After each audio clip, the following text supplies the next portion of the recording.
Welcome to public quote news. Telangana ప్రభుత్వం రైతు రుణమాఫీకి మార్గదర్శకాలను విడుదల చేసింది. కుటుంబానికి 2 లక్షల వరకు రుణమాఫీ వర్తిస్తుందని వెల్లడించింది. రుణమాఫీ అమలులో ప్రభుత్వం వడపోతలపైన దృష్టి పెట్టిందన్న అభిప్రాయాలు సర్వత్రా వ్యక్తమవుతున్నాయి.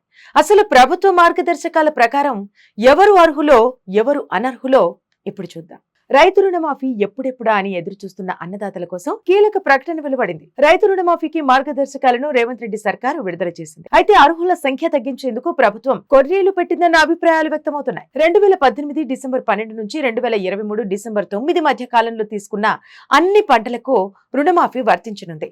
స్వల్పకాలిక రుణాలకు మాత్రమే మాఫీని వర్తింపజేస్తారు. దీర్ఘకాలిక పంటలను దీని నుంచి మినహాయించారు. రీషెడ్యూల్ చేసిన వారికి రుణమాఫీ వర్తించదు. అటు ఎస్హెచ్జి, జేఎల్జి, ఆర్ఎన్జి, ఎల్సిఎస్ రుణాలకు మాఫీ వర్తించదని తెలంగాణ సర్కారు తేల్చి చెప్పింది.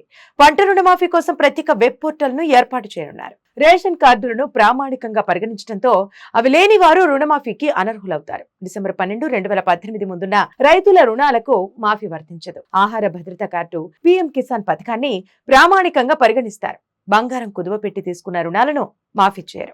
అలాగే స్వయం సహాయక బృందాలు రుణమాఫీకి అనర్హులు. ఒకే రేషన్ కార్డులో ఉన్న ఇద్దరు రుణం తీసుకుంటే కుటుంబ పెద్దకే రుణమాఫీకి అర్హత ఉంటుంది. మహిళల పేరుతో ఉన్న రుణాలను తొలి విడతలోనే మాఫీ చేయనున్నారు. ప్రభుత్వం విడుదల చేసిన రుణమాఫీ మార్గదర్శకాలపై బీఆర్ఎస్ పెదవి విరిచింది.